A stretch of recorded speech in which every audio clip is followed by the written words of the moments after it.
Hello बच्चों, नमस्कार।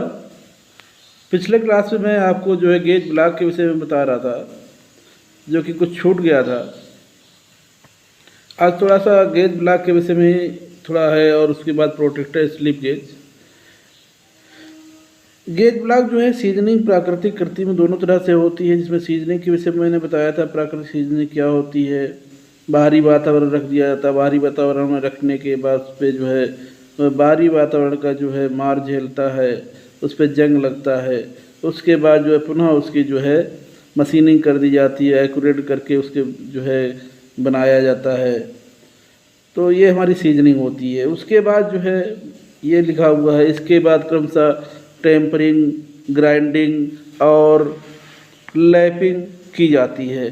Tampering क्या होता है? लोहार क्या करता है, किसी पाड़ को जब गर्म करता है तो वह लाल सुर्ख गर्म हो जाता है। धातु के अनुसार उस पर कलर आने प्रारंभ हो जाते हैं, और जब कलर अनुरूप आ जाता है, धातु के अनुरूप, तो उसे पुनः आयल या वाटर में डुबो दिया जाता है, और उस पर टेम्परिंग चढ़ जाती है। टेम्परिंग चढ़ने के बाद मटेरियल हार्ड हो जाता है।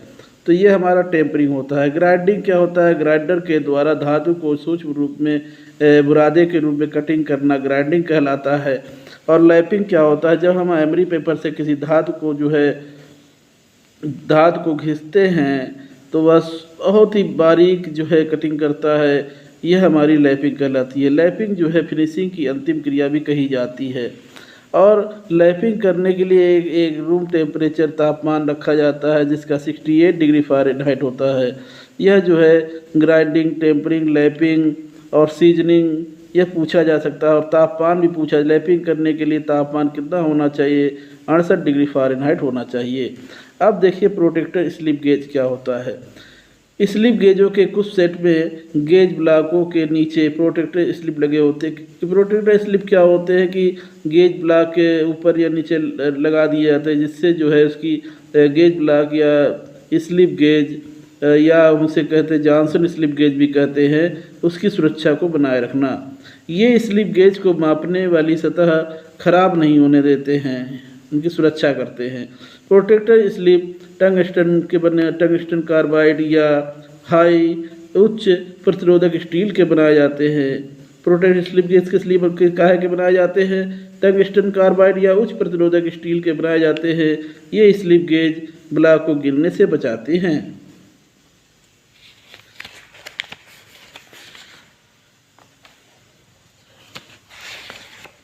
और प्रोटेक्टर स्लिप गेज के अब गेज ब्लॉक के प्रयोग क्या दिए हैं, देखिए। गेज ब्लॉक का प्रयोग कहाँ कहाँ गेज ब्लॉक का प्रयोग होता है।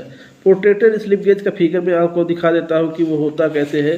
वो भी गेज ब्लॉक की जैसे ही होता है।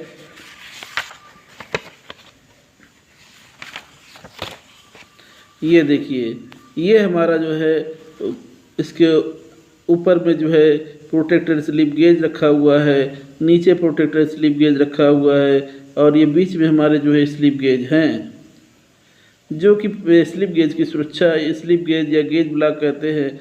यह प्रोटेक्टर स्लिप गेज की सुरक्षा को प्रदान करते हैं। अलग गेज ब्लॉक के जो प्रयोग हैं वो मैं आपको बताता हूँ। गेज ब्लॉक के प्रयोग के इसके द्वारा आउटसाइड माइक्रोमीटर और वर्नियर कैलिपर की शुद्धता भी मापी जाती है। गेज ब्लॉक का प्रयोग के माध्यम से हम आउटसाइड कैलिपर और माइक्रोमीटर की शुद्धता को भी माप सकते हैं। इसके द्वारा गेज ब्लॉक किसी साइज में सेट करके मापने चाहिए। यदि रीडिंग ठीक नहीं आती है तो माइक्रोमीटर अगर ठीक नहीं आती है तो माइक्रोमीटर हमारा अशुद्ध है। अगर रीडिंग ठीक आ जाती है तो माइक्रोमीटर मेरा ठीक समझना चाहिए, यानी उसकी एक्यूरेसी ठीक है। इससे एडजस्टेबल स्नैप गेज को जाब के लिमिट के अनुसार सेट किया जाता है।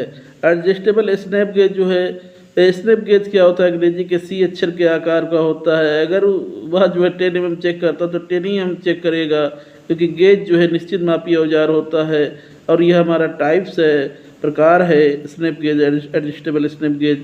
उसकी लिमिट के अनुसार सेट किया जाता है, तथा जाब की ऊंचाई मापी जाती है। सॉलिड स्नैप गेज और कैलिपर गेज बनाते समय गेज ब्लॉक का प्रयोग किया जाता है, क्योंकि उसकी एक्यूरेसी को चेक करने के लिए। स्लिप गेज और डायल टेस्ट इंडिकेटर यानी DTI से जाप का तुलनात्मक कंपैरिजन मेजरमेंट किया जाता है। गेज ब्लॉकों को उनके सहायक जुगाड़ों के साथ क्लैंप करके बिल्कुल शुद्ध मार्किंग की जाती है। गेज ब्लॉक उनके सहायक जुगाड़ों के साथ बिल्कुल शुद्ध मार्किंग भी की जाती है।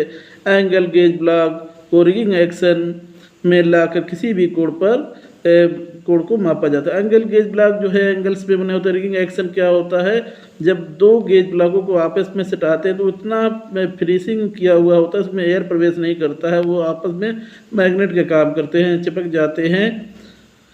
तो इसके माध्यम से किसी भी कोण को हम जो है माप सकते हैं। सरफेस प्लेट जो है वर्कशॉप में आपने देखा होगा, सरफेस प्लेट फ्लैट होता है। साइन बार होता है जो कि कोणीय मापक यंत्र है।